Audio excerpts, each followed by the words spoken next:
Fala, nação guerreira, começando mais um Voz das Guerreiras, o podcast dedicado ao futebol feminino da Ferroviária.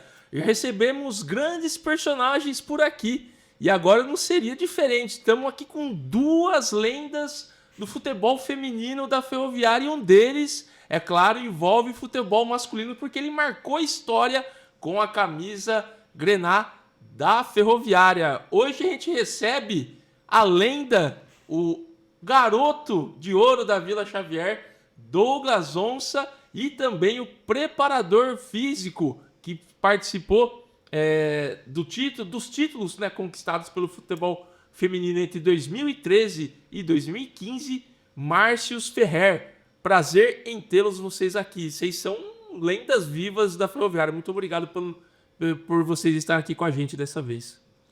Bom, prazer é todo nosso, né, Márcio? De estar aqui. E obrigado pelos elogios. E estamos aqui. Vamos ver o que a gente consegue resenhar, né? O melhor preparador físico e o maior fisiologista, o melhor fisiologista do Brasil, sempre falei para ele, né? Então, e meu irmão foi lá, eu aprendi muito com ele e adoro esse camaradinha. Tá perto do Douglas é aprendizado, né? Então, pessoa que traz coisas boas, né? Pessoa de muitos valores. Com certeza. Obrigado. E extremamente feliz em poder participar do programa de vocês, né? Ter um grande carinho pelo futebol feminino, onde eu comecei. Falo que a minha estrutura que eu tenho hoje, elas são tijolinhos aí de toda a nossa estrutura. Que através do dia a dia, das pesquisas, dos trabalhos que foram realizados, a gente está colhendo isso hoje, né? Ah, sensacional. Com certeza está perto de pessoas boas e se agrega, né? Obrigado pelo convite, a oportunidade de estar aí. Não, o prazer é todo nosso em ter vocês aqui. Você já tocou no futebol feminino, o Márcios? Né? A gente até pode começar com você, depois a gente vai pro Douglas Onça, porque com o Douglas Onça o negócio que vai desinvestar. Ô Márcios, você falou que a Ferroviária ele proporcionou nessa oportunidade de iniciar a carreira como preparador físico, né? Hoje você também é fisiologista, né, na área. Como é que foi esse aprendizado para você, né? Como é que você ingressou dentro do futebol feminino da Ferroviária, que já começou a colher frutos nos anos 2000, mas aí na década de 2010 para frente é onde que o projeto se alavancou cada vez mais para o cenário nacional e também internacional? A ideia, o projeto foi nos apresentado, foi a convite do Fabrício Maia, né? E ele falava da necessidade de a gente equacionar melhor essa categoria, né? O futebol, ele é um agente estressor, é um exercício físico, isso é um agente estressor do ponto de vista fisiológico, e a gente precisava alicerçar as características dessas atletas. Então, do ponto de vista mecânico, qual o índice de força de um atleta feminino precisa ter para um lateral direito, um volante? Quanto esse coração tem que ejetar em mililitros por quilograma minuto? Quantos litros por minuto? Qual a reserva cardíaca que essa atleta tem? Então, quanto essas meninas poderiam estar... Eu falo sempre que os atletas, eles têm, todos, seja masculino ou feminino, eles têm aí 18% de reserva cardíaca que não foi explorado. Então, a gente fez um trabalho a médio, longo prazo, praticamente uma temporada, né? Para ir para esse cenário da Libertadores. Era o nosso objetivo maior. Então, através do desenvolvimento dessas competências mecânicas e cardiorrespiratórias, a gente sabia o que tinha para essa competição. É um título que todo mundo almejava, mas que a gente construiu só ao decorrer do ano. A gente foi muito convicto de bater com o maior adversário nosso. A final para nós não foi o Colo-Colo. A final para nós foi a SEMI, que é o São José. Era o time a ser batido, era eles, né? Então nós fomos com esse propósito de ganhar do São José. O Colo-Colo só foi uma consequência. E tanto que as jogadoras falam, né, que a final foi disputada na semifinal. A Daiane falou, outras atletas, a Barrinha falou, a Luana falou que ali era a grande final para elas, né? Era o adversário ser batido. A gente marcou um gol logo no início da partida com a Nenê. E se segurou também firmemente, né? Para manter esse placar aí. E no final das contas acabou dando tudo certo. Eu lembro que em 15 minutos estava 3-0. Calor suportável. Mas a gente tinha laço metabólico, a gente tinha competência para tolerar isso, né? A gente tem uma bola na trave, quando eles fizeram no final do primeiro tempo o gol de pênalti, né? É esse na final, né? E na final. Não, isso. E depois tem uma bola na trave, se aquela bola entra ali, ia dificultar o jogo da final também. Ia ser uma situação mais. Depois controlamos bem a Nicole, a própria Noelle Anucci, que já entrou no decorrer do jogo, conseguiu administrar mais, ficar com mais posse de bola. E aí conduzimos isso até o final. Cara, e era um elenco muito jovem também, né? Inclusive muitas atletas vindo do futsal, inclusive a própria Nut, né? Como é que vocês conseguiram fazer essa conciliação com pouco tempo de preparo e também, né, justamente para disputa dessa competição? São exigências diferentes, né? De modalidades diferentes. Sim. Mas em termos de valores, né? De o quanto o futebol de salão ele agrega nessas tomadas de decisão no espaço curto, né? Então acho que foi fundamental. Isso aí E jogadoras com nível de...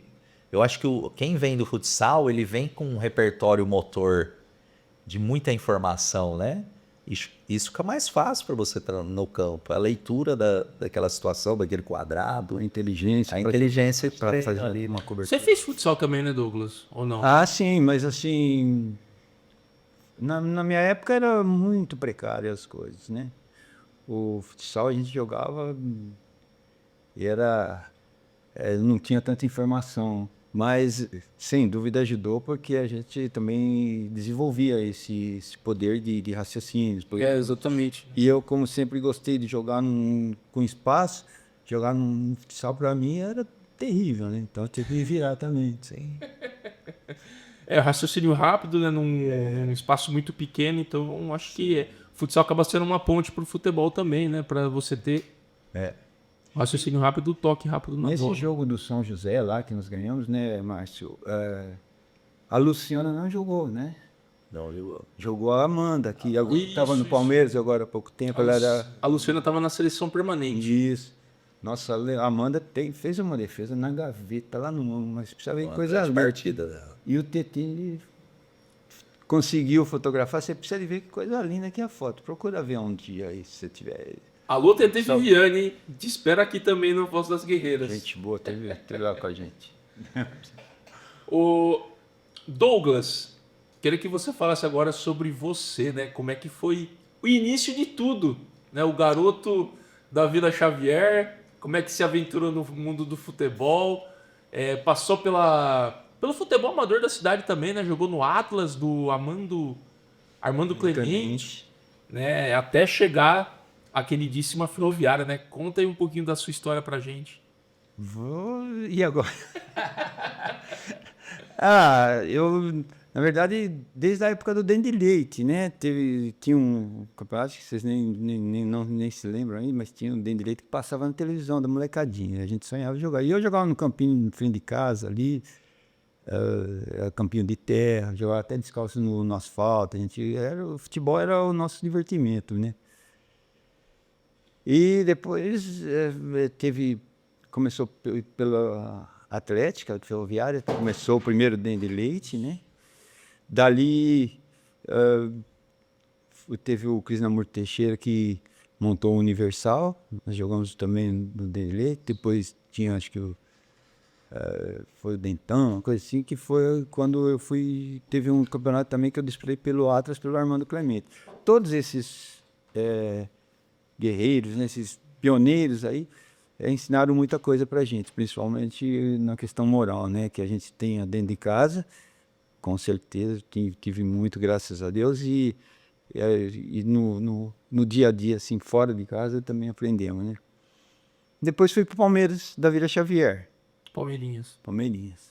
Me tornei, fui pro Amador, joguei no Amador 2 anos, que era um Amador que, quando coincidia jogo até com que com os jogos da Ferroviária, o pessoal pedia para adiar o jogo do Amador, porque dividiria até as torcidas, sabe? E lá eu também tive um certo destaque e a sorte de o Sebastião Goulart, que era do Palmeiras, me levar para a Ferroviária, quando ele se tornou também diretor da Ferroviária da categoria de base. E aí você cai na mão do Bazzani, né, é o maior mestre que a gente tem, que a gente, hoje assistindo, como eu sou palmeirense, sou ferroviário afiano, né? Você vê os caras perder gol, eu fico maluco. Pô, lembra da cavadinha, né? Ele fala, pô, da cavadinha. Naquela época, e muita coisa. O Bazzani era à frente da época. No nosso. Todo mundo que passou pela mão dele vai falar, ó, o Bazzani, ele era como se ele era muito evoluído. Já falava o que Pensava hoje muito pra jogam, frente. pensava muito na visionário, né? Ele já via, passava pra gente toda a percepção de você estar dentro de campo, você vê quando o jogo está difícil, você fala, pô, vem todo mundo para dentro da área ali, na frente da área, e até se vocês acertarem um passe, começarem a acertar e vão embora. Que hoje é o esquema que vem com 4-4-2, né? 5-4-1. Então é o que eles fazem hoje, na minha visão.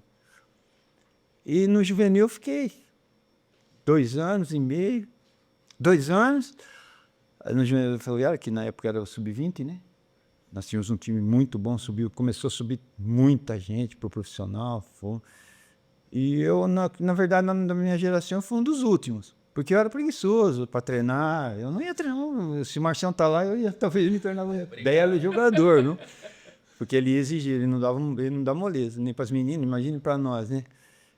E eu estava fazendo faculdade. E eles me colocaram no profissional para mim ficar lá. Eles queriam me emprestar, mas eu não quis sair, aí para a segunda divisão, essas coisas. Foi quando eu fiquei treinando no profissional e fazendo faculdade. Aí, Faculdade. de engenharia agrimensura. Mas eu era preguiçoso, eu ia treinar e ficava no banco lá do coletivo, quando tinha física eu dava um migué, que tinha aula, essas coisas. Mas chegou em 79, o time da Ferroviária fez uma campanha muito boa, né? E em novembro, acho que de outubro para novembro, não me lembro a data certa, o time da Ferroviária, ele estava bem, se classificou não, estava terminando, faltavam umas 3 rodadas para o final do Campeonato Paulista, e não tinha quem pôr no time. Uhum. E o pessoal da imprensa, põe fulano, tira o lateral esquerdo, põe aqui, porque os jogadores de meio de campo foram um expulso, outro machucado, outro com terceiro amarelo, outro não queria jogar, pode ir acho, né? E não tinha quem jogar. E era o Sérgio Clérice, o treinador. E eu não sabia, ele me colocou. Aí eu vou chegar nisso aí, porque eu tinha aula de manhã, aos sábados, eu ia treinar e depois de quinta, de segunda a sexta-feira ia treinar. E no sábado, como eu tinha aula, eu dava migué, ia lá, ficava até umas 9h30, que era a aula, e ia para casa. E falava que tinha aula. Migué assim, né? Até chegar lá, tudo, estava acabando o treinamento, nem ia. E foi isso que aconteceu na véspera de um jogo contra a Francana aqui. E eu fui pra casa. A hora que eu cheguei em casa, o Turquinho, falecido Turquinho, era preparador físico meu, me ligou lá, louco da vida comigo. Onde você tá? Eu tô em casa, tal. Você não vai vir treinar? O homem vai te pôr amanhã, rapaz. Aí o Turquinho, eu tinha jogado com ele no Palmeirinha, foi meu professor, assim. Já era um cara conhecido. Já. Aí eu falei, mas você não acabou o treino? Ele falou, mas vem aqui, dá 2 chutes no gol e 2 voltas no campo pra ele poder te colocar no time, Márcio. Foi assim, você viu? Eu não ia assim que não sei, né? Você ia aqui, ó, em mim, né? Aí, rapaz, eu fui lá, dei 2 chutes, fiquei tudo... Você literalmente deu 2 chutes. 2 chutes no gol, dei 2 voltas, porque é preguiçoso aqui, ó. E de Miguel, né? Tá até lá de Miguel. Aí, beleza, concentra lá que você vai jogar. Beleza, aí fomos jogar, lembro assim, foi um jogo da Francana, tinha um time bom pra Chu. Eu fui mole quando eu falo que é pra Chu, né? E a Ferroviária era o Nandes, entrou para jogar o meio de campo, foi o Nandes, que era o marcador, e Lavinho, que tinha subido antes de mim, e eu. Não deu, acho que, eu não sei se deu 20 minutos, o Nandes foi expulso. E aí ficou eu e o Lavinho no meio, dois jogadores que não marcavam nada, técnico, que a gente era bem preguiçosos, que o Lavinho também era. E nós ganhamos o jogo com 10 jogadores, ganhamos de 1-0, fizemos uma partida boa, jogando. E o pessoal se engraçou, achou que, né? No próximo jogo foi contra o, se eu não me engano, o Velo Clube, que aí eu fiz 2 gols. Nós saímos perdendo de 1-0, o Velo Clube caiu, já estava para cair. Aí eu fiz 2 gols e aí... Foram os seus primeiros gols com a camisa da Ferroviária. Foi. 270 jogos, 66 gols, tá? Só pra você guardar aí. Se atualizar. Ah, foi bom, foi bom. Também, né? O time da Ferroviária era muito bom. Os times da Ferroviária que a gente jogou, muito E um bom. detalhe, você não era preguiçoso. O indivíduo, quando ele é muito talentoso, ele sabe que ele não... É, tem essa. É verdade. É. Você precisa de muita coisa, né? Fazer muita coisa pra fazer acontecer. Você já fazia acontecer. Ah, E era um talento guardado já. que eu falo, às vezes o pessoal me elogia, acho que... Mas a gente não via a gente jogar, né, Márcio? Eu, pelo menos, eu não me via jogar assim. Não tinha também muitos jogos nossos filmados, né? Tanto é que tem um gol que eu fiz logo nessa época aí. Logo depois, porque nós classificamos para o quadrangular final do segundo turno, era um rolo do Campeonato Paulista. E nós jogamos contra a Ponte Preta lá, numa quinta-feira à noite lá em Campinas. Também ganhamos de 1-0, eu fiz o gol, rapaz, mas nós não vimos a cor da bola. Jogamos contra um meio de campo que era Vanderlei de Cá e Marco Aurélio. Os caras jogavam muito. Você não viu? Aí fomos jogar depois, num domingo de manhã, dia 11 de novembro. Tinha nascido meu sobrinho dia 10 e eu não sabia, né? Nós fomos jogar no domingo contra o São Paulo no Parque Antártica. E eu era palmeirense, sou palmeirense e ferroviário. Aí cheguei lá e vi os caras, via Leivinho, Edu Balas, aí jogando com o Chicão, Teodoro, Dario Pereira na minha esquerda. Rapaz, eu também fiz um gol que me marcou pra caramba, porque nasceu meu primeiro sobrinho, né? Mas até hoje eu não tenho. Mas dei sorte, foi tudo sorte de passar esses momentos que a Ferroviária me proporcionou, graças a Deus. Ô Douglas, entre futebol amador e futebol profissional, teve alguém que te inspirou? Tem alguém que te inspirou assim como jogador? Você se espelhava em alguém? Bazani ou algum outro jogador renomado da Ixi, época? Maria, eu tive um caminhão que eu fiquei... Olha, não tinha muitos... Como eu falei, não tinha, você não conseguia ver jogos. Né? Não tinha, passava muito poucos jogos e era videotape na época. Os caras falavam, assiste o videotape de Palmeiras e Corinthians e São Paulo. E, não sei. E eu adorava ver os jogos e depois jogava no campinho. Tinha um campinho frente de casa, na casa onde eu moro até hoje. Era de chão, né? De terra. Que a gente carpia para fazer o terreno do joguinho. Jogava gol caixão, tinha um gol grande. E a gente... Aí eu ficava vendo, que eu mudei para lá nessa casa em 1970, Copa do Mundo. Aí você via Jairzinho, Gerson, Tostão, Pelé, do Rivelino. Aí eu queria imitar tudo eles. Eu ficava imitando Leivinho, que eu era palmeirense, César Maluco. Tinha um monte de cara que você fica... Bazani, Zé Luiz, meia direita, que faleceu há pouco tempo, né? Depois você pega Washington foi atleta aqui, jogador, né? O segundo Pelé, considerado o segundo Pelé. Aí ele chegava e falava, ele pedia para mim jogar perto dele, eu falava, mas nem precisava pedir, né? São gente boa. E fora o pessoal do Amador, que o Amador era muito bom aqui em Araraquara. Nos anos 60, até início dos anos 70, era muito forte o amador aqui na cidade. Tanto é que o pessoal falava que aqui era a segunda divisão do Campeonato Paulista, porque muitos jogadores, assim, chegavam até ir para clubes... Claro, tinha a Ferroviária aqui em Araraquara, mas iam para clubes da região também. Sim. É o que o Baziani falava pra gente. Falava, vem 45 moleque aqui. Moleque no bom sentido, né? Atletas. Para mim escolher 15. Aí eu escolho 15. Não é que os outros são ruins, é que eu vi esses 15 como que vai me satisfazer. O resto vai dar sorte em outros lugares, como você vê com Careca e outros, muitos outros aí, né? Então era assim mesmo, da região aqui era muito boa, o futebol amador é muito bom.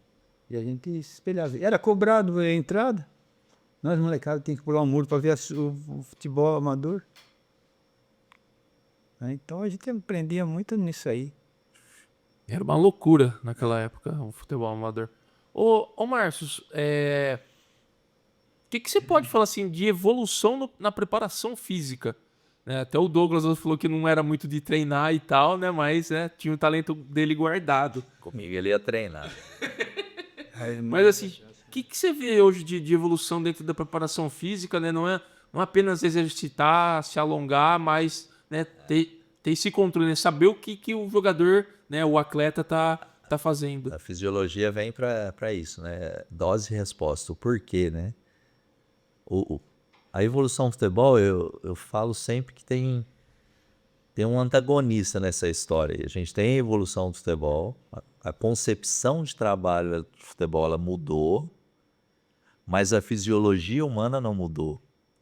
Você tem os parâmetros da modalidade, né? Então nós temos débito cardíaco, limiar anaeróbico, limiar anaeróbico 2, quanto esse atleta consome de carboidrato num jogo, né? Quantos metros por segundo esse atleta atinge, né? Qual que é a aceleração dele, qual é a velocidade, qual seria a velocidade máxima. Então, ao mesmo tempo que a gente fala em evolução, eu vejo no futebol hoje um apocalipse fisiológico no futebol do Brasil. Dificilmente a gente vai ganhar uma Copa do Mundo por conta desses parâmetros. Porque lá fora existe uma concepção, a gente trouxe de lá um método de trabalho, mas isso é uma tendência mundial. O atleta lá fora, ele busca extra-clube um trabalho, que é o que a gente vem fazendo aqui no Brasil. É uma tendência o atleta procurar isso fora dos clubes. Tá? Então, eu vejo hoje no cenário de todos os atletas que eu recebo, de N empresas, esse atleta, eu falo que a mentalidade ainda é de jogador de futebol, e os que viram atleta, a vida dele anda, porque ele sai de uma média.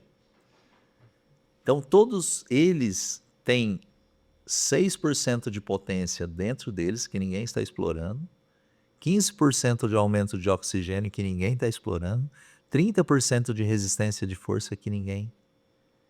Então, eu falo que são células quiescentes, eles estão em silêncio. Você dá o estímulo, o cara responde, ele é responsivo, o indivíduo. Lógico que você tem clubes que já pensam diferente. Você pegar o futebol feminino hoje, eles treinam dentro da nossa estrutura, com equipamentos de compressão pneumática, equipamentos que tem aonde no Brasil? Palmeiras, o Flamengo. Clubes de alto investimento. De alto investimento. As meninas hoje têm essa estrutura, né? É um dos melhores, para mim é o melhor centro de formação de atletas do país hoje é o futebol da Ferroviária. A estrutura que elas têm, todo o aporte é de time né? Não adianta a gente trazer o jogador de alto custo, a gente tem que formar, você desenvolver pessoas.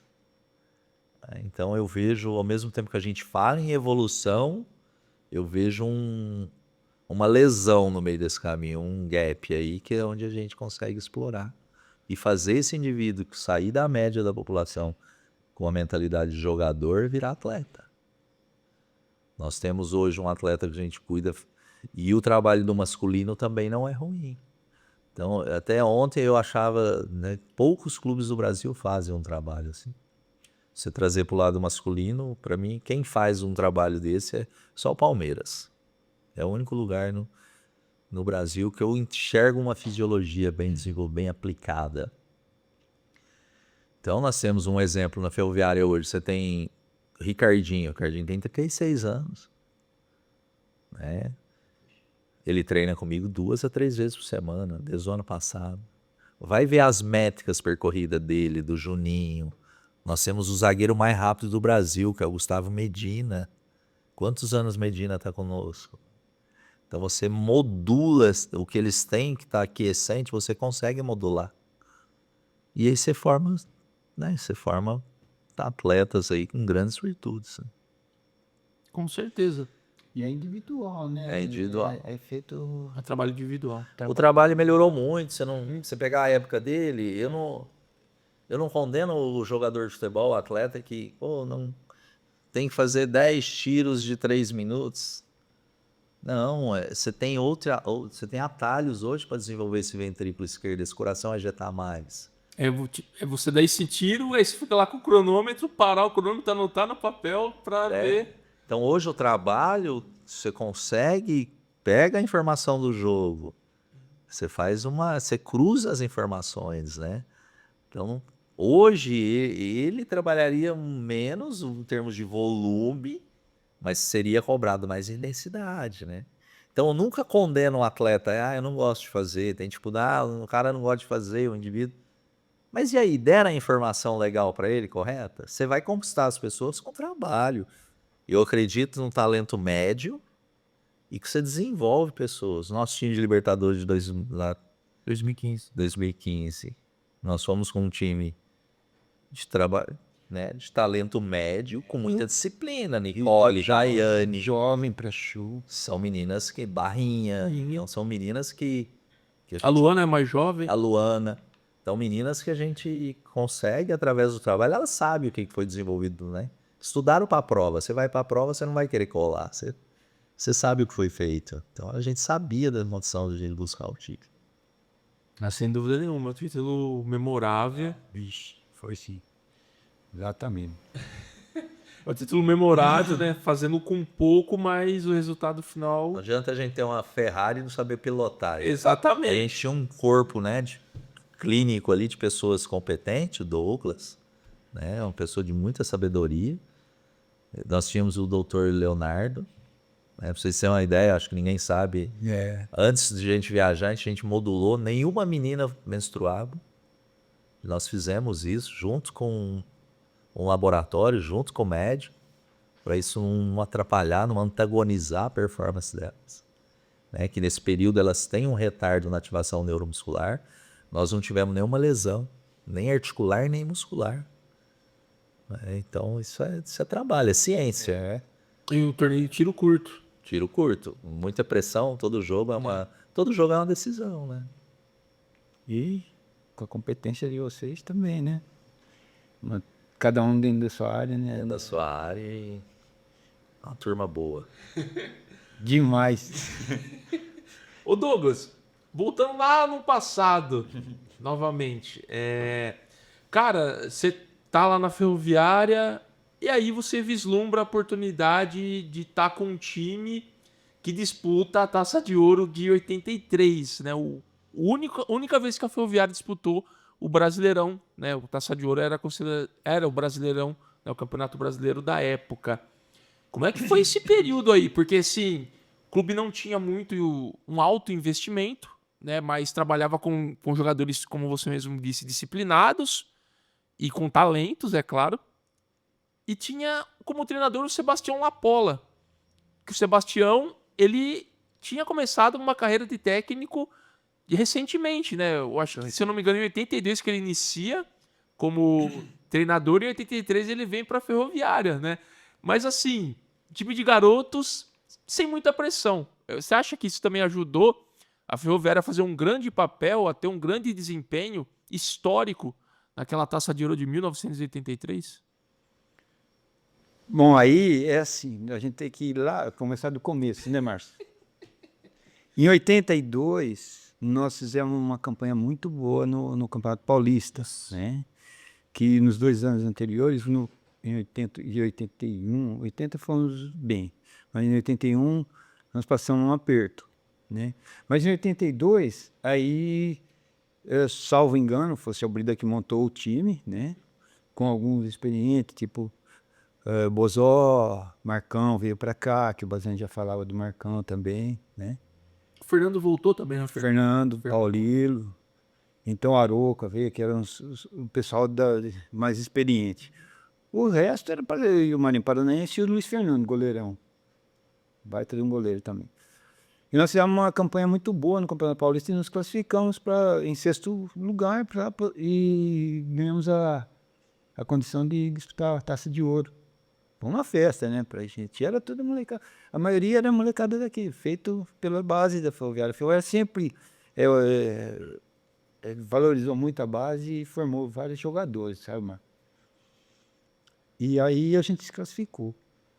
Eu lembro que foi no primeiro turno era o Sérgio Clérice, o nosso treinador. O Brida tinha montado o time no começo, nos primeiros meses, né?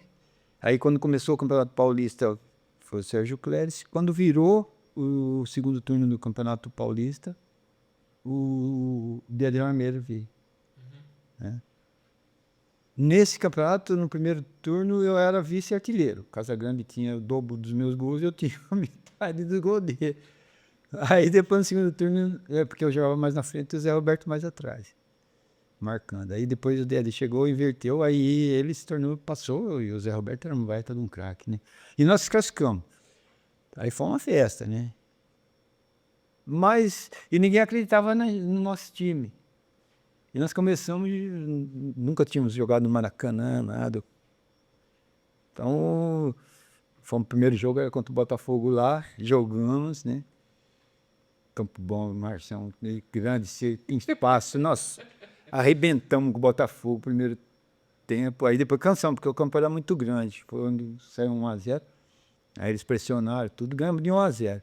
A imprensa lá, no outro dia nós tudo tinha a Gazeta Esportiva, né? Isso. Aí a gente pegava os jornais lá, vamos ver. O que vai falar? Não falava nada, falava que nós demos a maior sorte. Eles, onde já se viu, e no segundo turno nós matamos eles aqui, entendeu? E fizemos aquela campanha. E a maioria era tudo jogadores daqui. Subiu o Dorival Júnior, Sidney, Divino, Zé Rubio, os dois laterais esquerdos eram daqui. Aí, no final do Campeonato Paulista, que nós conseguimos a classificação, nós fomos jogar contra o Corinthians lá no Pacaembu. E o Luiz Fernando jogou machucado o campeonato, uma boa parte, que ele não queria jogar o Abelha na fogueira, né? Que quando a gente fala na linguagem nossa. Aí chegou lá e falou, você tem que se projetar e sair daí, né? Ter uma oportunidade num time grande. Você está preparado para jogar a FAB? Ele falou, eu tô. Aí foi, jogou a Taça de Ouro inteira, o Abelha, né? Mas tinha o Abelha, na zaga subiu o Vica também, depois Sidney, Dorival Júnior, Claudinho Macalé. Nós fizemos a maioria. Teve um jogo que de 11 tinha 9 jogadores que eram formados na base. E a gente tinha E o Lapola veio para cá. Porque entre 82 para 83, que foi no primeiro semestre, a Portuguesa foi para a Taça de Prata, que a gente tomou o lugar da Ponte Preta, da Portuguesa. E aí, como a Portuguesa naquela época tinha assim, o status de ser time grande também, né, o quinto time grande, ele foi para lá no lugar do Lapola. Que o Lapola estava para ser o treinador da Portuguesa, ou já estava lá. Eu lembro que até eles trocaram. Ele falou, não, eu vou para isso, você vem para cá, uma coisa assim, sabe? E depois, no final, eu lembro que no final no último jogo, depois que a gente estava voltando no jogo contra o Grêmio lá, se eu não me engano, foi contra o Grêmio, que eu não sei se é o último jogo do Apolo com a gente. Mas aí ele falou pra mim e pro Macalé, falou, olha, o dedo na mesa falou, poxa, te deixei no céu e vim pro inferno. Porque o português foi mal, rapaz, ele ficou louco da vida. Falou, não. Mas nosso time era certinho, cair aqui era difícil. Era difícil ganhar. Era difícil ganhar da Ferroviária aqui jogando na Fonte, né? Teve jogo contra o São Paulo aqui. Nós, as duas primeiras fases, nós passamos em primeiro. Ó, na primeira fase de grupos, a Ferroviária ficou no grupo G, com Colorado, que depois se tornaria o Paraná Clube. Isso. Internacional, de Porto Alegre, Botafogo e Brasília. Aí nessa primeira fase, Ferroviária, Colorado e Internacional passaram. O Botafogo foi para repescagem. Repescagem, é isso mesmo. Mas a Ferroviária passou em primeiro, com 12 pontos. Naquela época Primeiro. a vitória valia 2 pontos, né? No Isso. vale 3. Então a Ferroviária passou em primeiro com 5 vitórias, 2 empates e apenas uma derrota. Foi uma campanha brilhante nessa primeira fase. Teve algum jogo que você não esquece dessa Taça de Ouro? Eu sei qual que você vai falar. Eu acho, né? Eu sei como que você vai falar. Falam muito do Grêmio, né? O senhor fala do Grêmio. Exatamente. Ah, mas é difícil. Pra mim, assim,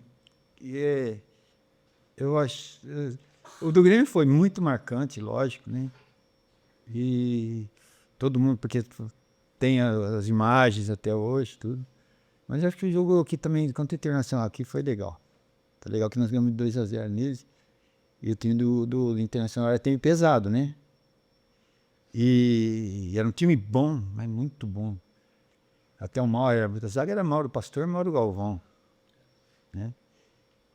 E é o Inter que foi campeão invicto em 79, é o único campeão mesmo. brasileiro invicto na história. E a zaga era Mauro Galvão e Mauro Pastor. E aí, era pra ser na quarta-feira, se eu não me engano, choveu pra caramba. Aí adiou pra quinta e continuou chovendo. Aí o campo tava pesado, tava propício pra eles, né? E nós jogamos bem.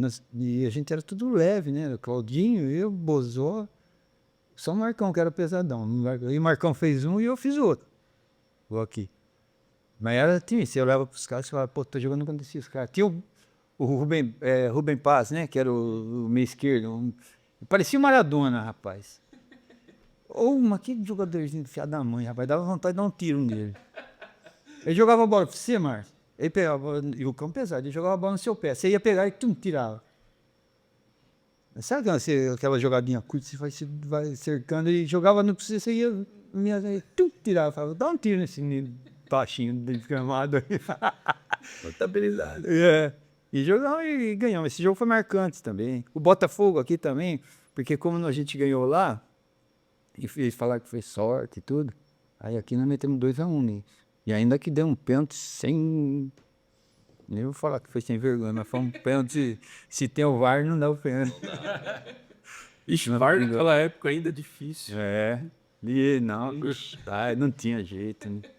Mas a campanha toda foi legal, viu? Foi bacana. A gente via assim, o time era muito unido, o time tinha muita categoria. Nosso time era o Dorival Júnior, era volante. O que pegava mesmo, que era jogador do meio de campo, que era marcador, era o Sidney, quando jogava. Mas o Dorival Júnior era uma categoria, não dava pontapé em ninguém. Contra o Inter lá, ele foi um sufoco, porque quando nós ganhamos aqui, eles acharam, porque tinha Pinense, baixava chegava menos de. Os Pinenses brigavam com todo mundo. Aí eles acharam que nosso time era violento. Então, o que eles falaram que ia ganhar na pancada, na briga e no futebol lá. Né? E eles era tudo nível. Rapaz, você viu os caras assim, você fala, meu Deus do céu, não vou sair vivo desse jogo. E foi 0-0. E o Dorival Júnior teve uma jogada que eu lembro até hoje, assim, nós estávamos sufoco dentro da nossa área, segundo tempo já, caiu a bola, sabe aquele bate e rebate, cai no pé dele. Tira, tudo gritando, tira. Saiu de branco, foi lá, chegou lá perto do gol dos homens, rapaz. Ele não fez gol porque eu não tive perna para fazer o gol. Depois nós xingamos tanto ele, pelo amor de Deus, você mata nós do coração, rapaz. Nosso time era bom. Era bom mesmo assim, e era guerreiro, né, também. Eu não trabalharia muito, né? Um time muito técnico assim. Eu acho que a gente ia voar, hein? Aí eu acho que nós chegávamos até na final. Teria chegar na final. Você só ia ter perna. Aí ia ter perna. Ia ter perna pra correr. O Douglas, com qual jogador você gostou mais de jogar ao lado aí nesse período de Ferroviária? Vixe, é difícil. Aí não... Era o grupo. Tem. O grupo era, pessoal, principalmente os daqui, né? Que era Claudinho Macalé, Caracasso também. Era Dorival Júnior, Sidney, que era menor que a gente, sentava botina nos caras, corria que nem um capeta, roubava a bola e jogava, entregava pra gente, falava, vai jogar, que nem o Bazani que ensinava isso, né? Os volantes tem que correr, pegar e já joga no pé dos caras. Divino não abria a boca pra nada, até hoje ele é assim. E aí a gente combinava, comigo ele até conversava, né? Acho que porque os dois eram acanhados. Hoje eu já sou mais falador, né? Você tá vendo, né? Não, mas na época não, na época a gente era acanhadão, né? E aí a gente combinava. Bozó era cri-cri, meu Deus do céu. Bozó era muito cri-cri. Ele me xingava tanto, ele ficava brigando o jogo inteiro comigo. Vai, moleque, você tem que fazer gol, que você tem que sair daqui, você sabe fazer gol. Eu volto pra você. Era louco de tudo. Dava carrinho nos caras pra quebrar os caras. Antes do que hoje. Eu falava, não, rapaz. Mas era Zé Rubens, Marco Antônio, chegou a jogar um jogo lá. O Vica defendia muita gente também, né? Por isso, tanto é que foi para o Fluminense, foi capitão. Então tinha. É complicado você falar.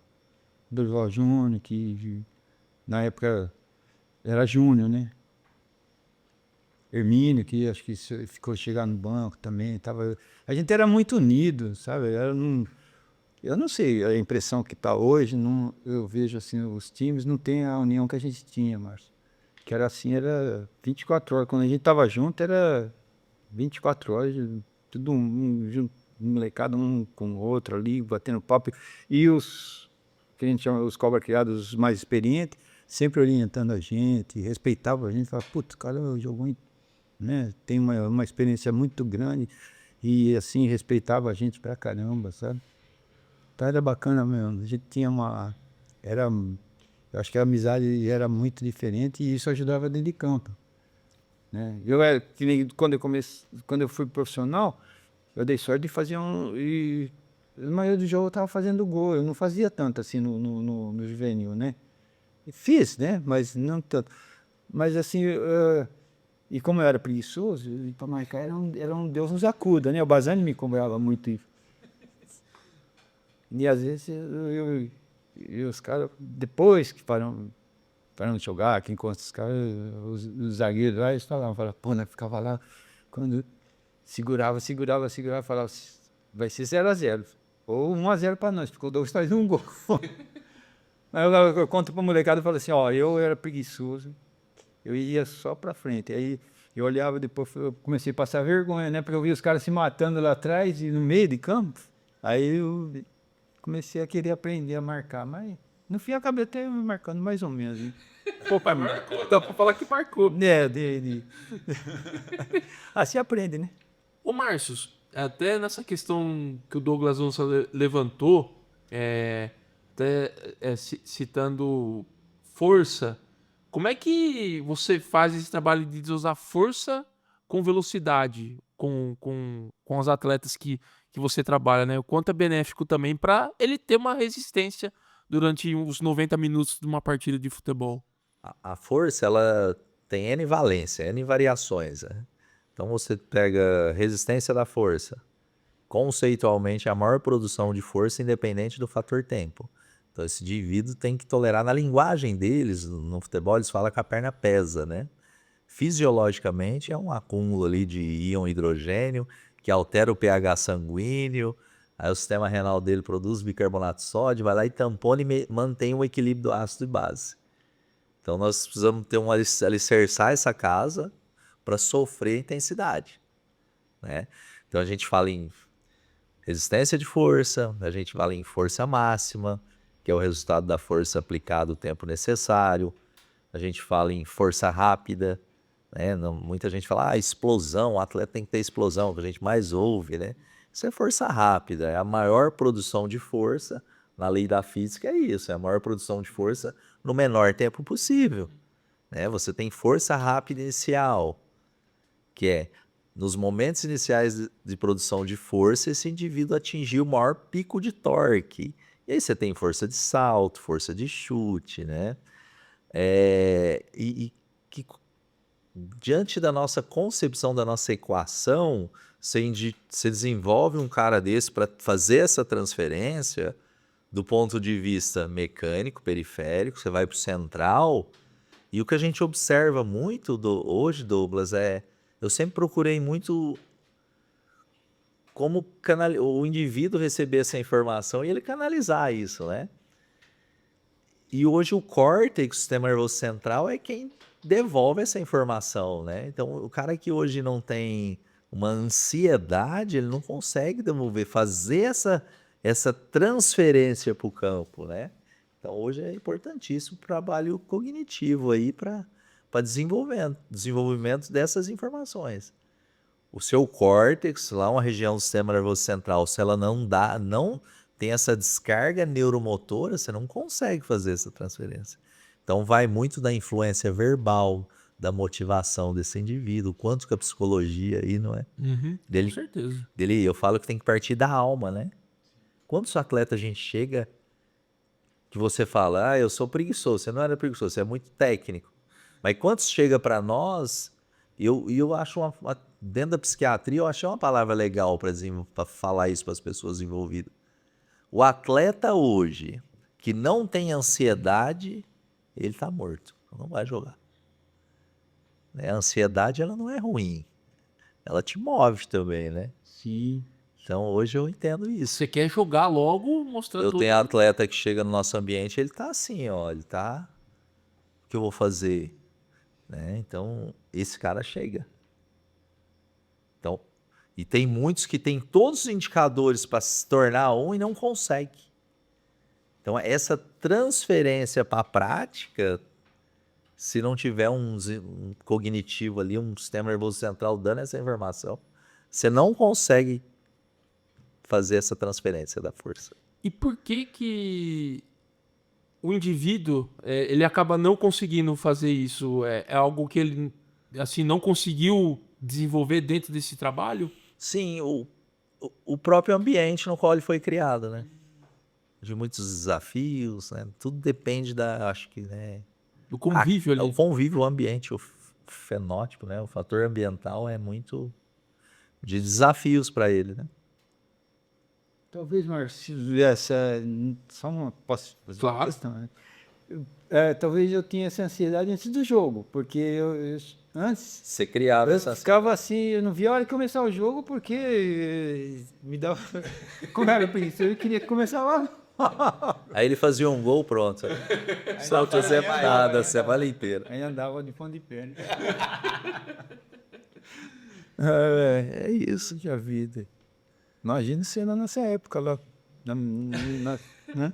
O Márcio ia fazer todo mundo correr, cara. Do início ao fim. Eu ia arrumar muito inimigo. Ou não, né? Não ia nada. Pelo menos com meninada revelada aqui, não ia, não.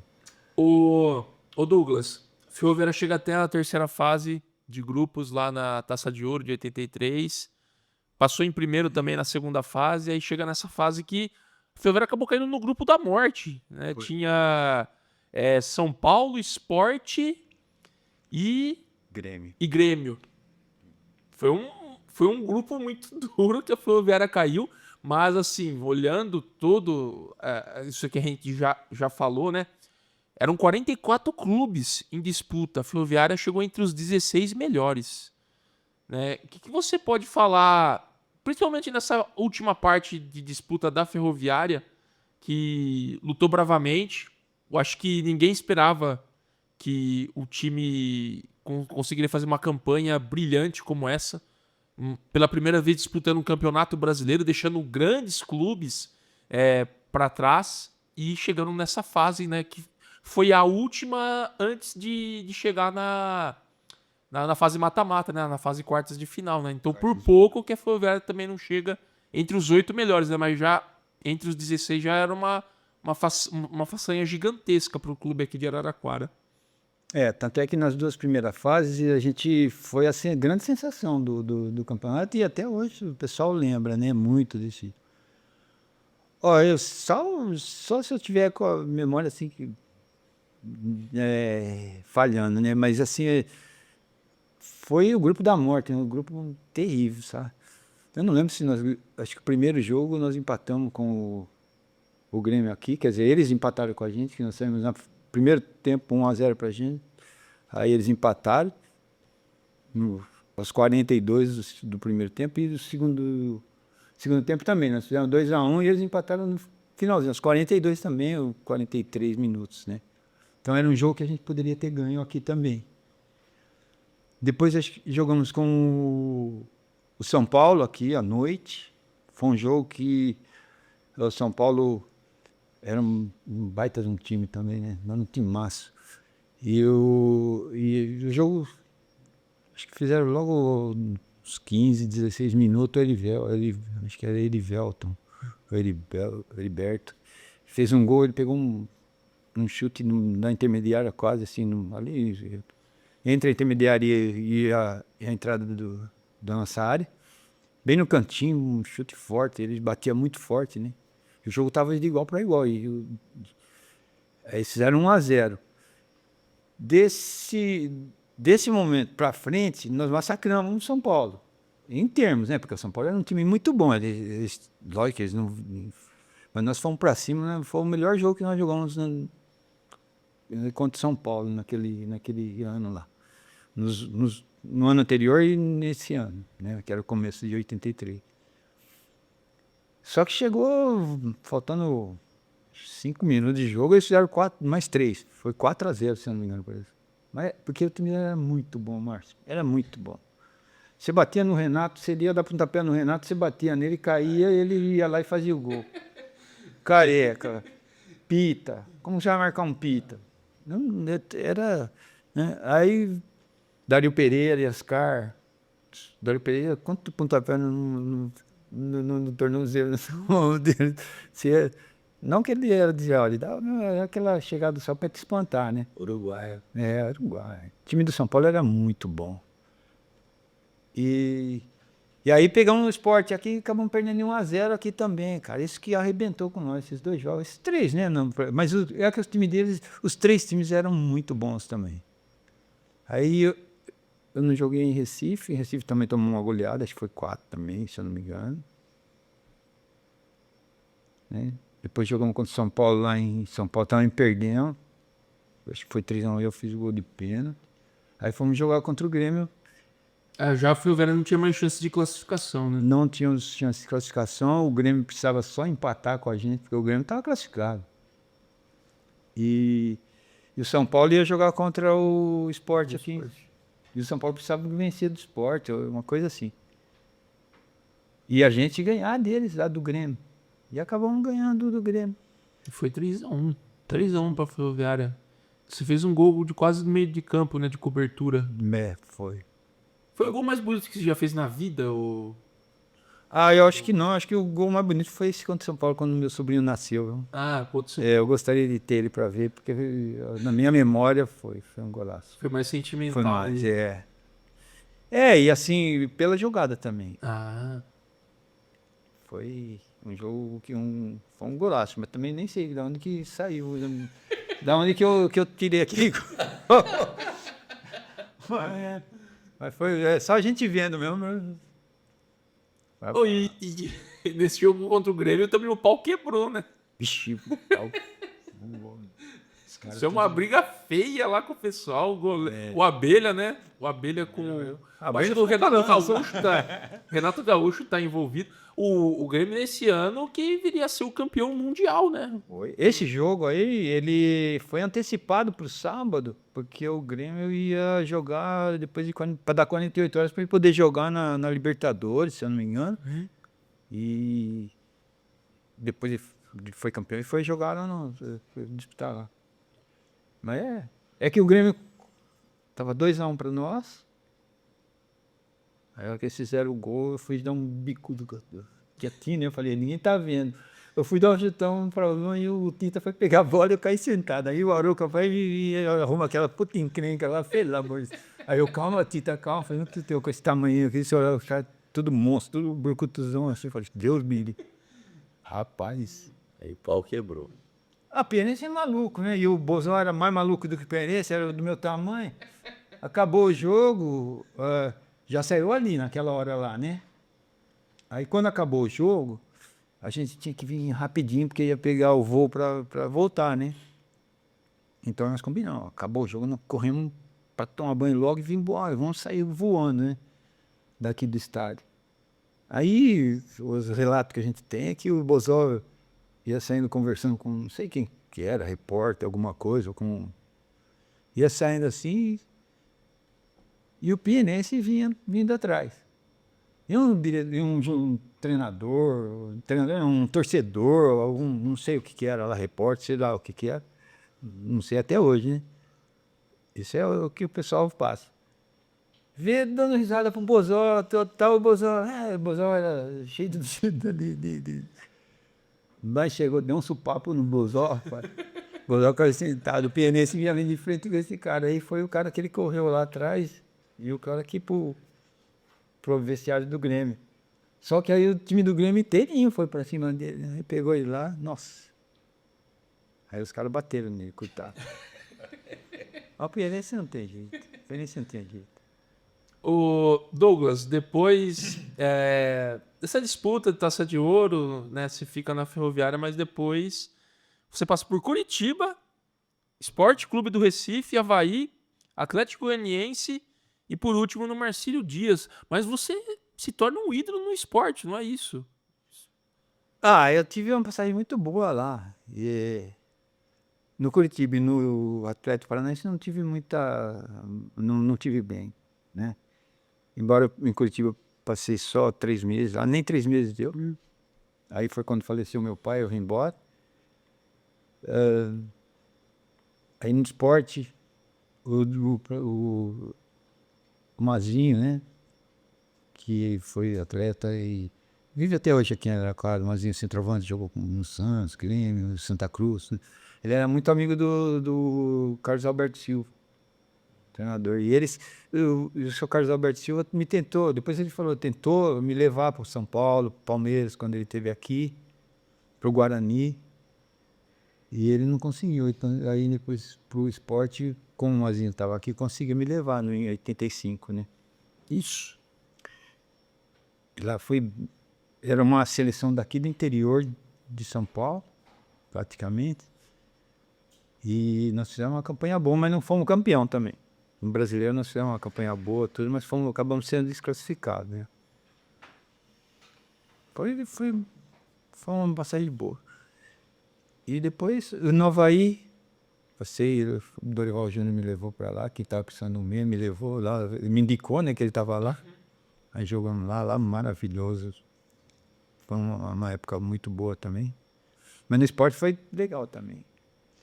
E foi assim, tanto no Avaí como no esporte, aí o Bozão jogou também. E o Bozão era aquele jogador que me fazia jogar, rapaz. Fazia eu correr. Eu me dei bem com a seleção. Embora ele era criqui pra caramba. Mas era gente boa, era um barato. Aí você encerra a carreira no Marcílio Dias em 89. É.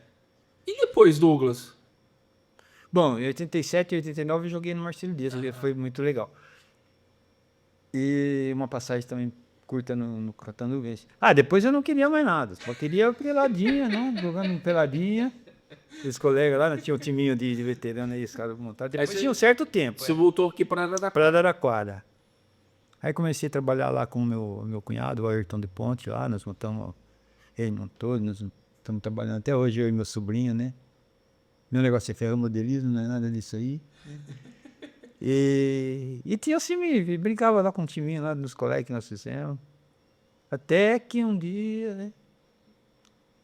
Daí nós vamos entrar em outra assunto.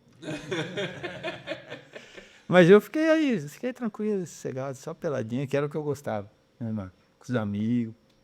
Cara, e como é que você chega no futebol feminino da Ferroviária, né? Como é que foi esse convite? Né? O Douglas Onça, uma carreira consolidada no futebol masculino, né? Marcou a época com a camisa da Ferroviária e chega... Douglas, você quer treinar o time feminino da Ferroviária? Como é que surgiu esse convite e essa aventura como treinador de futebol? Você já tinha sido treinador antes de... Não, nem pensava. Nem pensava. É que o comércio, depois de muitos anos, você vai ficando cansado, você vai, fica só aqui dentro, né? Tem muitos amigos, por isso que a gente ia jogar uma peladinha. Um dia eu falei para um colega meu que jogava com a gente que o sobrinho dele era muito amigo do Fabrício Maia. E o Fabrício Maia também chegou a jogar comigo. Ele nem tinha... Era menininho de tudo, que a gente tinha essas peladinhas de minicampo, né? E gosta muito de mim, menino também. Aí um dia eu só... Nós tava conversando, falei, tô enjoado disso aqui, vou ver. Putz, eu podia trabalhar assim com molecadinha, né? Fazer numa escolinha, né? Aí esse sobrinho do meu colega, ele falou, Fabrício foi lá na loja lá.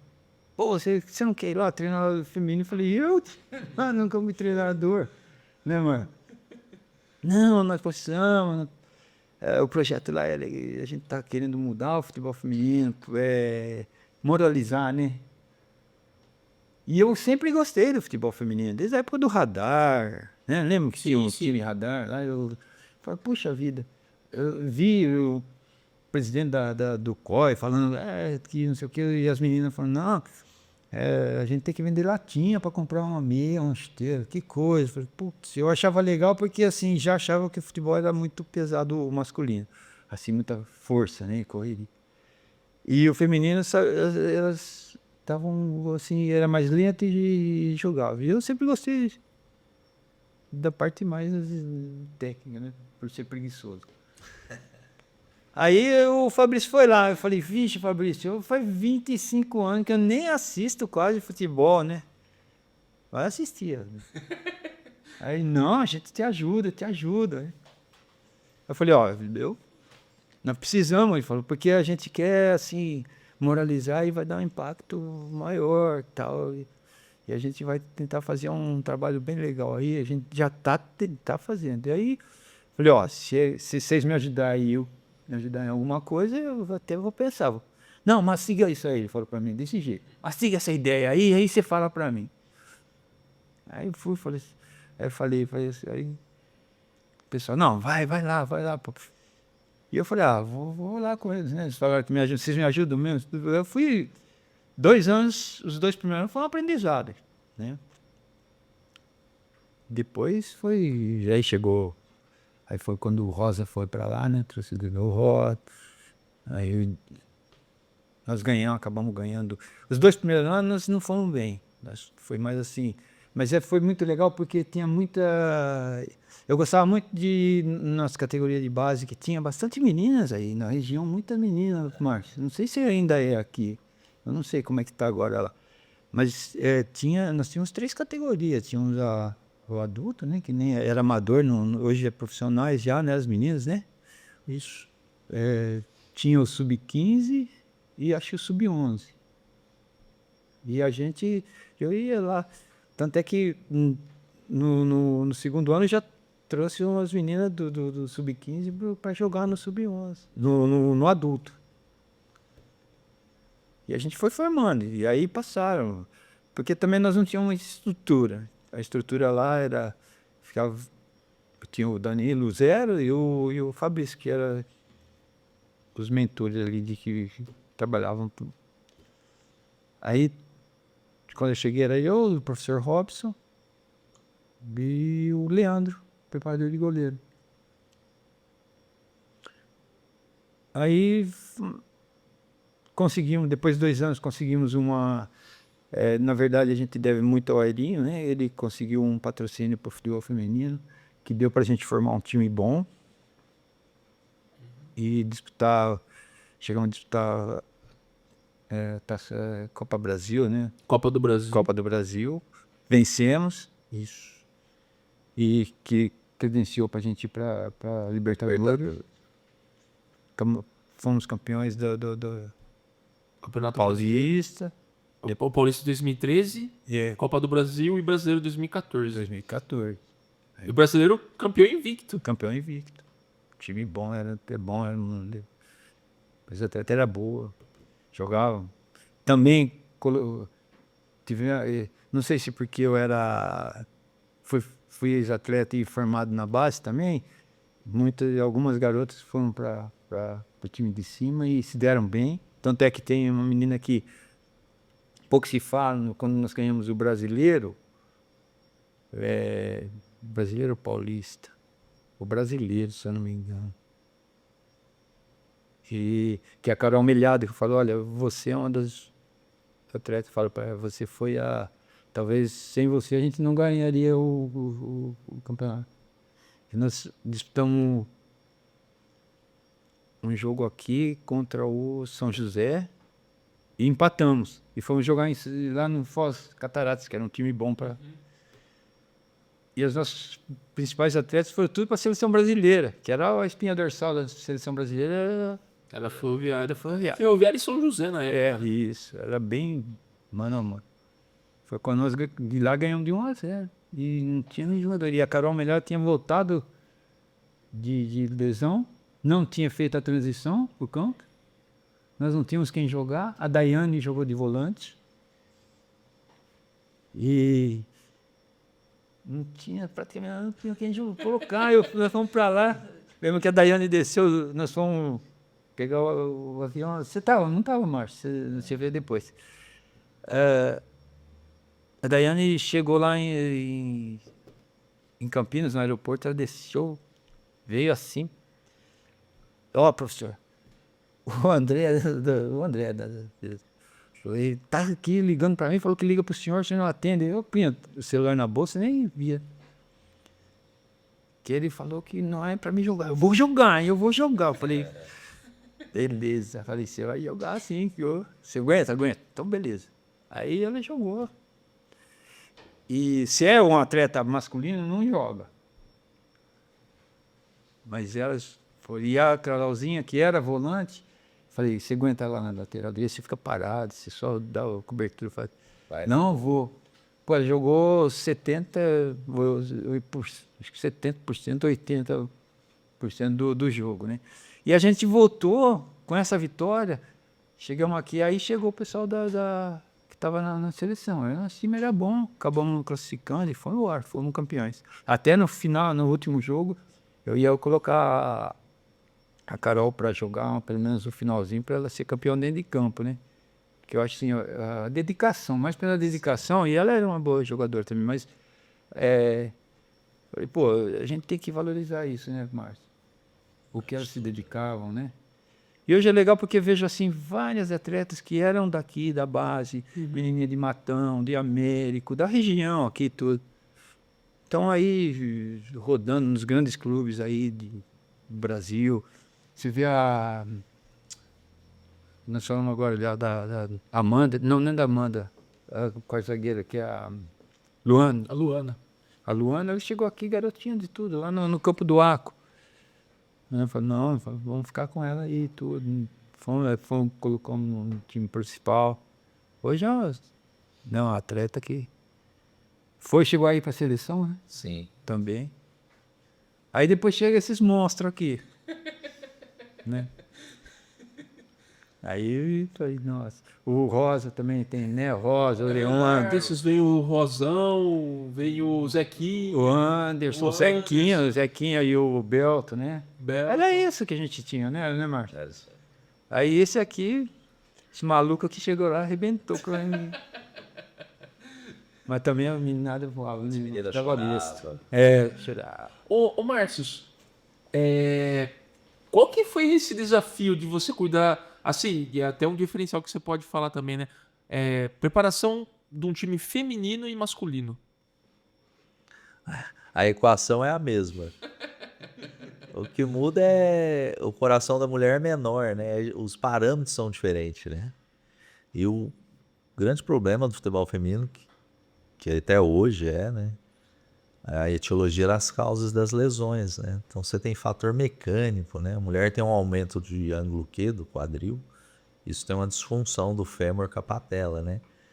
Então a lesão ela é multifatorial, mas nas mulheres um agravante é a mecânica, né? Então você tem quantos X horas você perde um joelho no masculino, nas mulheres a gente perde 4, né? Por conta dessa mecânica do joelho para dentro, né? Isso favorece uma lesão que afasta elas aí até 9 meses dos campos, né? Mas a equação é a mesma, o que muda são os parâmetros, tá? A questão mecânica é algo mais, né, chama atenção. Essa questão, né, de períodos, dessas alterações hormonais, né? Isso influencia lesões também. Então ele tem mais essa informação aí. É uma reação em cascata aí para chegar a uma conclusão. E ô Douglas, qual assim jogadora mais completa que você trabalhou dentro do ambiente de futebol feminino? Olha, geralmente a gente vê as jogadoras que fazem gol, né? Ou jogadoras de linha, né? Que a gente fala na época. Mas eu acho que a Luciana, a goleira, ela é diferenciada. Dentro e fora de campo. A Luciana, desde o primeiro jogo quando eu cheguei aqui, nós jogamos contra a Francana. A Francana era um time também muito bom. E aí eu vi ela jogando nos times. A Bruna, nossa goleira, era uma menina, uma boa goleira também. Mas as atletas não confiavam muito, porque era boa, mas para a época era muito. Nem se compara com o futebol de hoje, né? Mas na hora que eu vi a Luciana, eu falei, vamos trazer. Aí falei até na época o Jair Martinelli, nós fomos nos jogos regionais, falei, precisa trazer a Luciana, o Danilo, né? Então a Luciana aí, assim como pessoa, menina muito centrada. Chegou aqui, pegou o Leandro, né? Preparador físico e o preparador de goleira, né? Na época, aqui tinha preparador de goleira, aí pegou, tanto é que ela tem uma amizade muito grande com o Leandro. Então mudou também a vida dela, eu acho. Acho que mudou bastante a vida dela, assim. E o futebol feminino evoluiu de uma tal maneira que é só pessoas assim, com todo esse gabarito, toda essa inteligência, esse planejamento e esse conhecimento que tem o Marcião aqui, é que está dessa forma que hoje o futebol brasileiro feminino se tornou uma potência também, né? Um exemplo, um detalhe que não é um simples detalhe, né? A Luciana, ela treina na academia 4h30 da manhã, né? Olha aí. Não é por acaso que ela chegou onde ela chegou.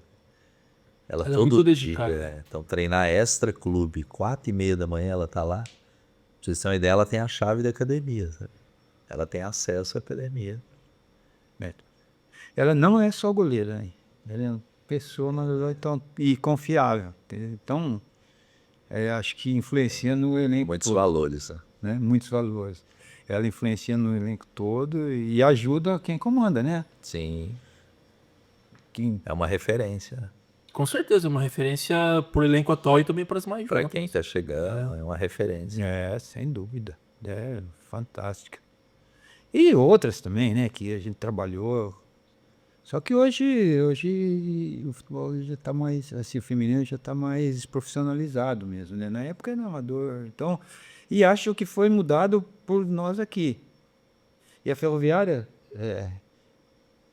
eu acho que é o time mais tradicional. Até peguei o nome aqui com a minha prima, que eu não sabia.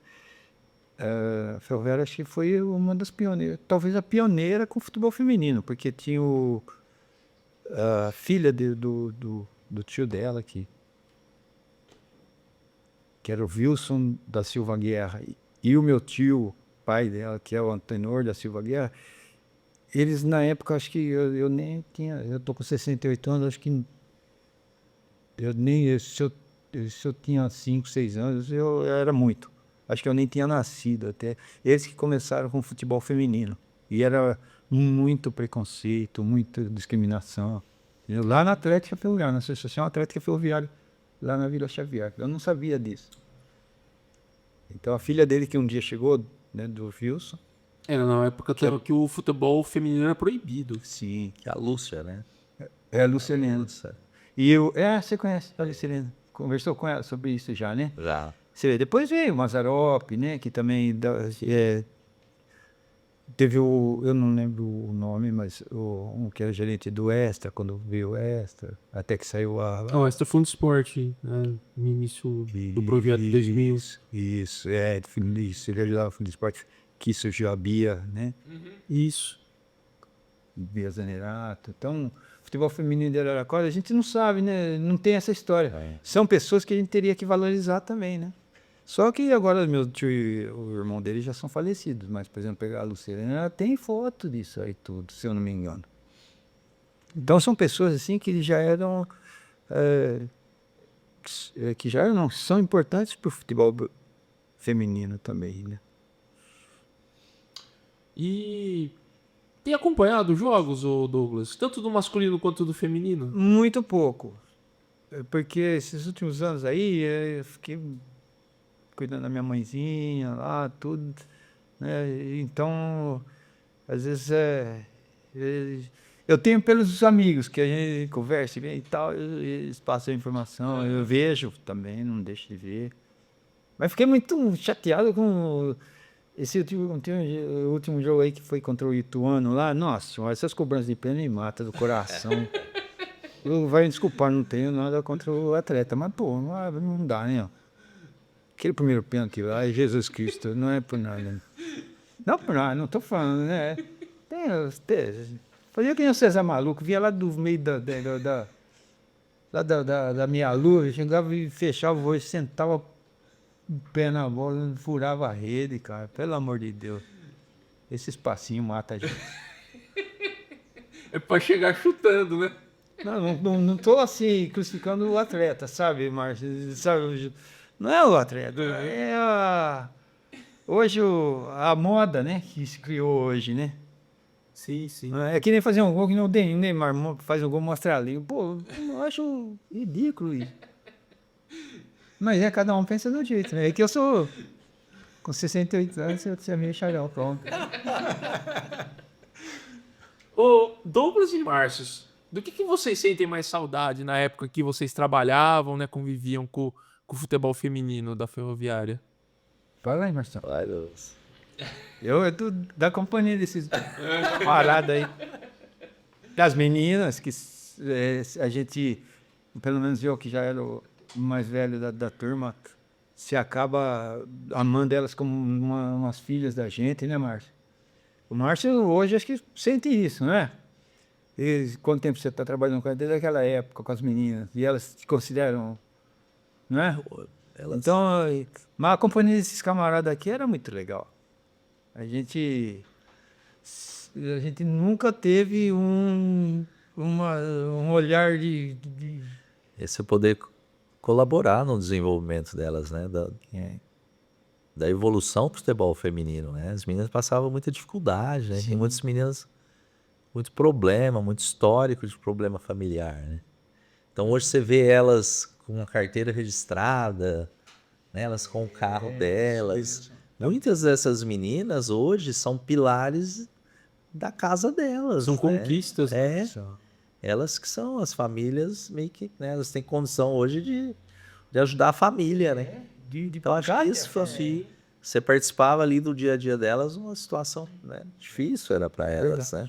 É até um ponto importante isso aí de você ter falado, porque na nossa época até a sorte que nem a nossa estrutura era assim muito precária também, né? Mas era uma estruturazinha que dava para trazer as meninas para cá.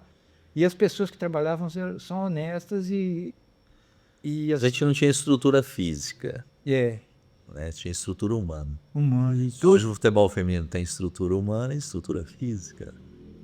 Porque às vezes contratava, que nem o Fabrício, né? Contratava porque é um amigo dele lá do Piauí, a Neném, né? A Dioneide. Quando veio, ela tinha o quê? Acho que 14 para 15 anos, uma coisa assim. Porque um amigo dele falou que tinha uma menina que jogava bola, craque, não sei o que, e manda pra cá. Eu falei, rapaz, você é minha filha, não deixa eu vir, porque eu não conheço, põe um telefonema, tudo, mesmo que seja amigo, né? Você fala assim, pô, vem uma jogadora pra cá, tudo, né? Como é que faz? Na categoria de base, uma vez eu falei pros pais, falei, olha, não sabe pra quem tá mandando, né? Que no último ano que eu estava lá, quando mudou, né? Os pais traziam as menininhas para a categoria de base lá no Aco. E eu tinha muita amizade, que eu ia lá ver o treinamento e ficava com eles ali, conversando tudo. E aí eles queriam vir alugar uma casa. E falei, pô, legal, é uma ideia boa. Aluga uma casa aí, mas vai ter que... E eles queriam que vir e eles almoçariam aí na ferroviária ou na coisa. Falei, não, mas tem que vir algum, que eu acho uma ideia excelente. A gente briga para que vai pedir para o Fundo de Esporte ajudar de arrumar a casa, mas tem que vir um pai, uma mãe, aí pelo menos uma mãe, por semana, vem e cuida da casa aí das meninas.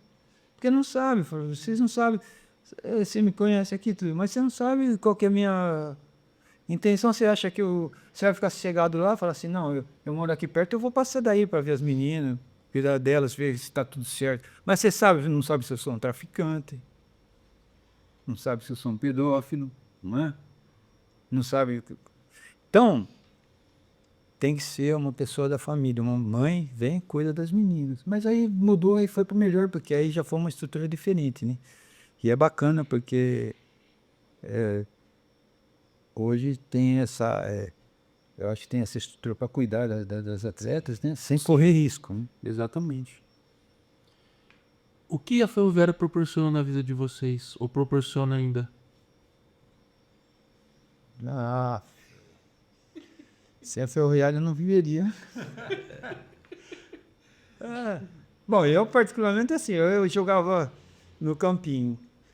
E na época, uma coisa que faz muito falta hoje é a transmissão no rádio, né? Que dava uma emoção muito legal. Você não é dessa época, você é mais jovem.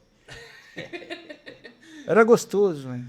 Não tinha tanta televisão, né, assim, pra gente assistir. Seria legal se tivesse a transmissão como no rádio, porque os caras davam uma emoção e a gente ficava escutando, sonhava em jogar na ferroviária, num time grande e tudo.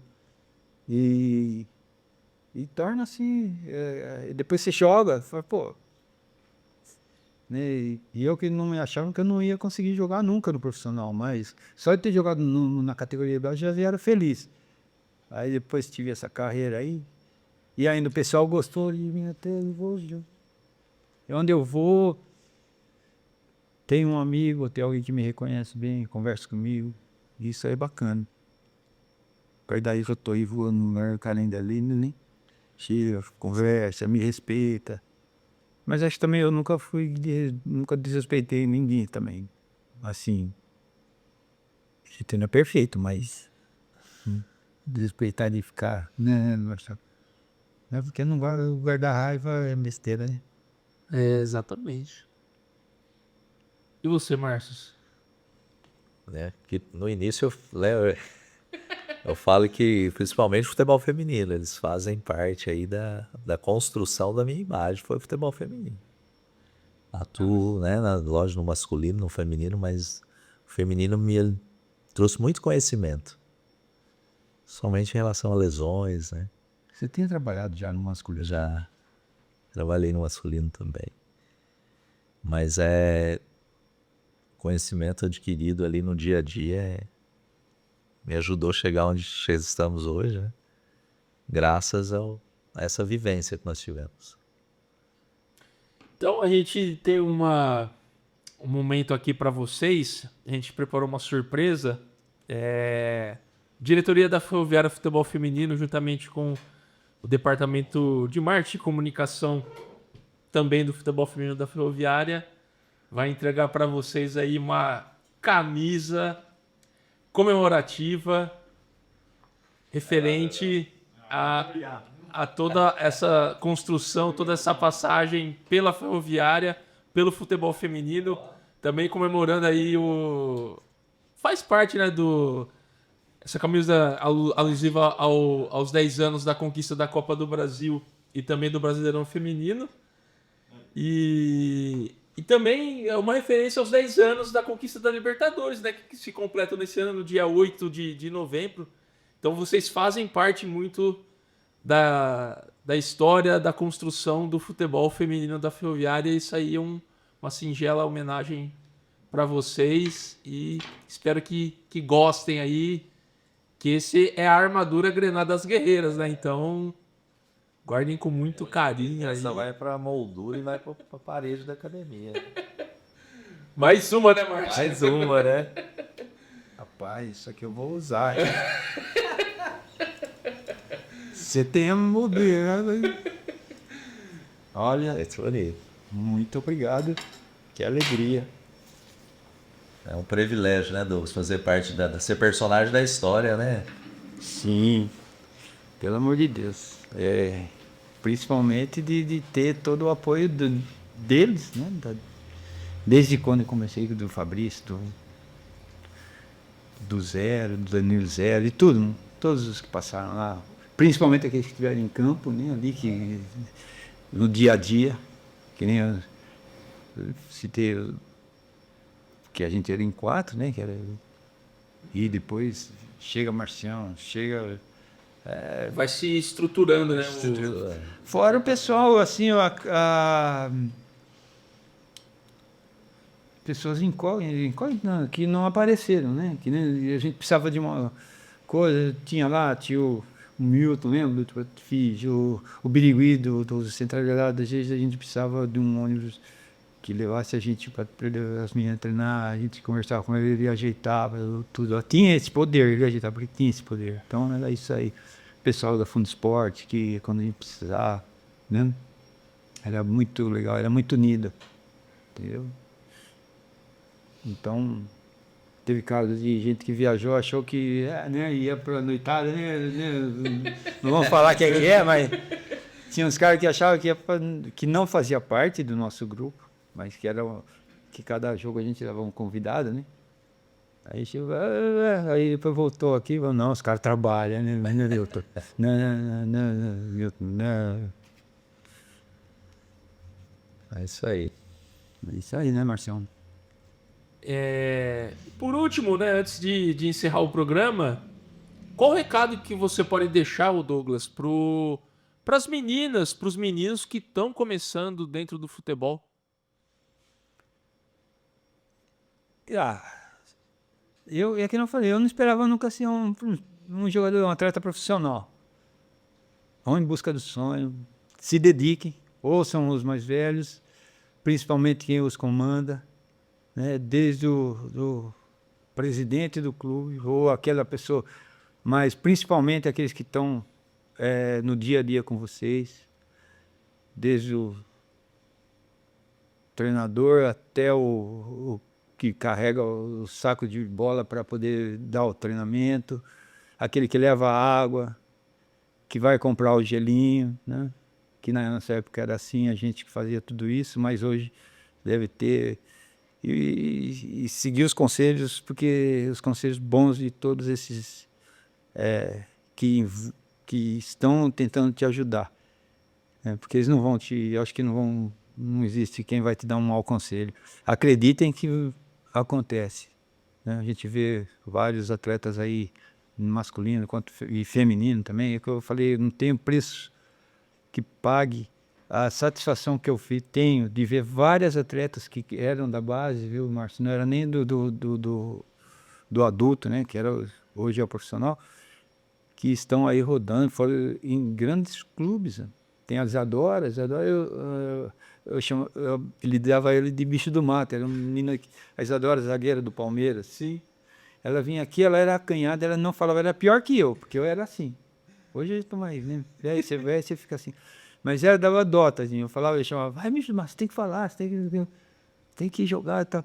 E ela jogava já, né? Mas ela era acanhadona de tudo. Hoje ela está jogando no Palmeiras, já rodou. Então você foi bem sucedida ali.